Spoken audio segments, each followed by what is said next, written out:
ناظرین السلام علیکم، میں ہوں نوید الہی۔ آپ دیکھ رہے ہیں ڈسکلوجر یوٹیوب چینل۔ آپ سب کو بہت عید مبارک۔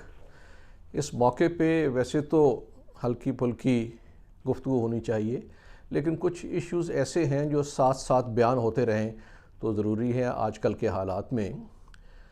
دراصل کل ایک ٹویٹ دیکھ کے مجھے ایک بہت منجے ہوئے صحافی کا ٹویٹ تھا، جس میں انہوں نے فوج کو انسٹیگیٹ کیا اور فوج کو دعوت دی کہ وہ آئیں اور اس حکومت کو گرائیں۔ تو اس پہ مجھے بہت دکھ ہوا۔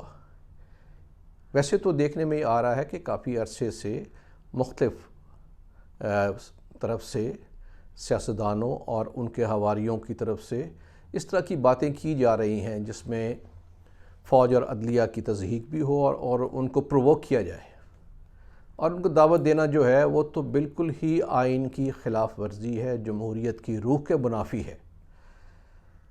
تو یہ جو صحافی ہیں ان کے یہ بھی دیکھنا چاہیے کہ کس قسم کے لوگ ہیں جو اس قسم کی باتیں کر رہے ہیں جو آئین کے منافی ہیں۔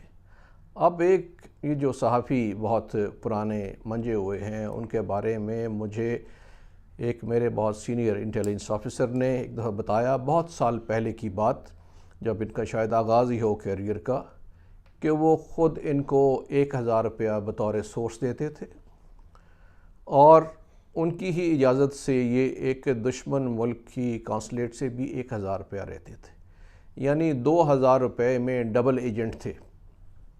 تو یہ کردار ہے جو آئین کو چیلنج کر رہے ہیں کہ 2000 روپے میں سورس، اپنی بھی ایجنسی کے اور دشمنوں کے بھی۔ اور اگر آپ ریسرچرز کوشش کریں اور دیکھیں ان کے لکھے ہوئے نیشنل ڈیلی میں جو آرٹیکلز ہیں، آپ دیکھیں گے کہ ایک کی لینگویج اور انگلش دوسری سٹوری سے نہیں ملتی، یعنی فیڈ کی ہوئی، پلانٹ کی ہوئی، لکھی لکھائی چیزیں آگے چھایا کر کے اس میں معتبر بنے۔ اور میں اس بات کا بھی گواہ ہوں کہ انتہائی جھوٹی اور غلط رپورٹنگ بھی کی انٹرنیشنل نیوز پیپرز میں، جس کے شاید کورسپونڈنٹ بھی ہوں گے۔ ایک کاؤنٹر ٹیررزم آپریشن ہوا جس کو انہوں نے بالکل اور رنگ دے کے باہر کی اخبار میں چھاپ دیا۔ تو یہ میں اس لیے بتا رہا ہوں کہ یہ کردار ہے اور یہ باتیں کیا کر رہے ہیں۔ اور ان سے ہی ملتے جلتے سیاستدان ہیں جیسے شیخ رشید ہیں، انہوں نے بھی ایک بیان دیا ابھی، I will stand by Imran if he confronts institutions، یعنی وہ ترغیب دے رہے ہیں عمران کو بھی کہ آپ فوج سے لڑ جائیں۔ آپ کی اتنی جرت نہیں ہونی چاہیے، آپ کی اتنی ہمت نہیں ہونی چاہیے، آپ میں اتنی ایک خیال ہونا چاہیے کہ آئین، آپ ایک پرانے سیاستدان ہیں، آپ آئین کی دھجیاں بکھیر رہے ہیں، لیکن آپ کو کوئی اس کا خیال نہیں ہے۔ آپ حصول اقتدار کے لیے سب کچھ کرنے کو تیار ہیں۔ آپ نے یاد ہے آپ نے کہا آگ لگا دو، جلا دو ملک کو اور پارلیمنٹ کو۔ تو آپ کی کیا حیثیت ہے میں یہ بتاؤں کہ عوام آپ کو یہ کام نہیں کرنے دیں گے۔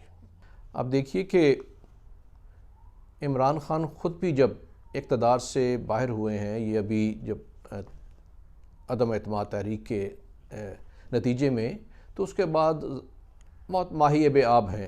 ظاہر ہے اقتدار سے محرومی جو ہے اس کا قلق تو ہوتا ہے، لیکن اس موقع پہ آپ کو تحمل کا مظاہرہ بھی کرنا ہوگا۔ احتجاج کریں، تحمل سے کریں۔ اگر فرض کیجئے کہ آپ اقتدار میں واپس نہیں آتے، then what؟ یہ دنیا چلتی رہتی ہے، یہ ملک انشاءاللہ چلتا رہے گا، کوئی ناگزیر نہیں ہے۔ عمران خان اقتدار سے باہر آئے ہیں تو انہوں نے بھی ڈھکے چھپے لفظوں میں پہلے فوج پہ اور عدلیہ پہ انگشت نمائی کی، لیکن ان کے حواریوں نے عدلیہ اور فوج کے اوپر سوشل میڈیا پہ بہت طوفان اٹھایا، جو کہ ظاہر ہے کہ ایک قابل اعتراض حرکت تھی، اور اس کو ہی دیکھتے ہوئے باقیوں کو اس طرح شیخ رشید اور باقیوں کو حوصلہ ملا اور شہ ملی کہ وہ اس طرح کی گفتگو کریں۔ تو میری ان سے بھی التماس ہے کہ دیکھیے جو آپ گفتگو کریں گے اس کے اثرات لوگوں پہ ہوتے ہیں، اور آپ کے اپنے فالوورز پہ نہیں، تمام پہ ہوں گے۔ اگر دوسروں کے ساتھ یہ ہوگا تو وہ بھی ریئیکٹ ایسے کریں گے، تو اس سے ایک انتشار پیدا ہوگا۔ لیکن اچھی بات یہ ہے کہ میجورٹی جو اکثریت ہے وہ اس چیز کے حق میں نہیں۔ کل دیکھ لیجئے آپ، جو چاند رات پہ آپ نے کال دی جو غلط کال تھی، ایک بہت اچھا جو ہمارا تہوار ہے، مذہبی تہوار ہے، اس کو عید کی جو شام ہوتی ہے، چاند رات ہو، اس کو اس میں منایا جاتا ہے، ایک معاشرتی اور خوشی کا موقع ہوتا ہے۔ اس کو بھی سیاسی رنگ دینے کی کوشش کی، تو اس کو لوگوں نے تو نہیں، ہر کوئی سیاست میں تو نہیں پڑا رہتا ہر وقت، تو اس کو استعمال بھی نہیں کرنا چاہیے تھا۔ تو آپ یہ آئین کا بھی خیال کریں، روایات کا بھی خیال کریں، ملک میں استحکام کا بھی خیال کریں۔ یہ جو لوگ ہیں ان کو روکیں، اور عوام روکیں، اور حکومت روکے۔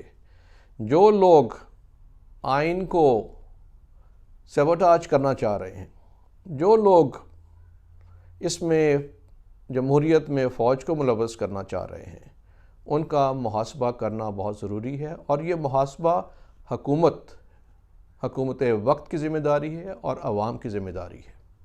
شکریہ۔